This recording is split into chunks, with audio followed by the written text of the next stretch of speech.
প্ৰেক্ষাগৃহটো নিৰ্মাণৰ ক্ষেত্ৰত আপুনি পোষ্টখিনি RCC পোষ্ট ঢালিবলৈ 10 ইঞ্চিকৈ 10টা পোষ্ট 8 ইঞ্চি ঢালিছে আৰু কণ্ট্ৰেক্টৰক মই কলত কৈছে যে প্লাষ্টাৰ মাৰি পেলাই 10 ইঞ্চি কৰি দিম সেইটোৱে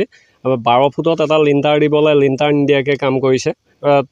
পোষ্টকেইটা উঠাবলৈ 24 ফুট তাৰ 20 ফুট উঠাইছে সেইটো বাৰু বেছি ওখ হৈ 24 ফুট কৰিলে সেইটো ক'বলগীয়া কথা নাই 20 ফুটেই হওক কিন্তু আজি আপুনি চাওক মানুহৰ সাধাৰণ আছাম টাইপৰ ঘৰ এটা বনালেও 10.5 ফুট বা 9.5 ফুটত এটা লিণ্টাৰ মাৰে আপোনালোকে দেখা পাইছে ইয়াত এই 20 ফুটলৈকে লিণ্টাৰ নিদিয়াকৈ পোষ্ট ঢালিছে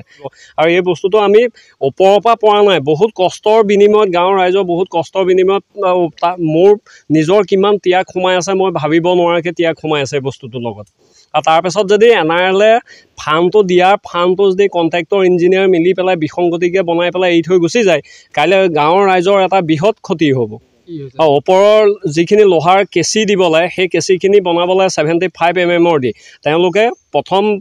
40 আৰু 50 mm দি পেলাই কেঁচি ফিটিং কৰি আছে অহাৰ পিছত আমাৰ ইয়াতে ৱেল্ডিং কৰি বনাইছে মেচিন লৈ আহি পেলাই দেখি যিজন মানুহক মানে কণ্টেক্ট দিছে কেঁচিখিনি বনাবৰ কাৰণে তেওঁ সুধিলোঁ তেওঁতো কৈছে মোক যেনেকৈ বনাবলৈ দিছে মই তেনেকৈয়ে বনাম মোক যদি 50 লগাবলৈ দিয়ে 50 লগাম 75 লগাবলৈ দিলে 75 লগাম তাৰপৰা মই কণ্ট্ৰেক্টৰক ফোন কৰিলোঁ কণ্ট্ৰেক্টৰে ক'লে ইঞ্জিনিয়াৰ খটা তাৰপৰা ইঞ্জিনিয়াৰক ফোন কৰিলোঁ তাৰপৰা কণ্ট্ৰেক্টৰে কৈছে এইটো 50 mm বনাবলৈ দিছে 50 mm বনাম তাৰপৰা মই NRLত যিকেইজন ব্যক্তিৰ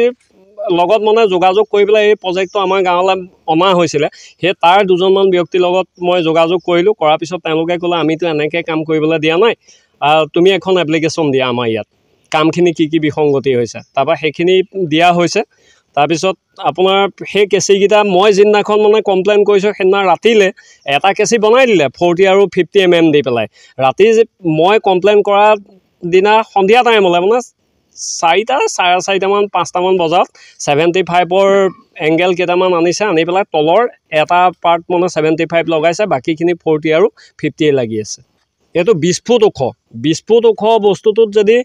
40 mm আৰু 50 mm দি পেলাই কামটো কৰি থৈ যায় কাইলৈ আমাৰ ইয়াত ধুমুহাৰ জেগা এই জেগাটোত গোটেই প্ৰজেক্টটোৰ ওপৰৰ যিখিনি টিং গজালি থ'ব কেঁচিয়ে দাঙি নি পেলাই পথাৰত ধুমুহাই পেলাই থৈ দিব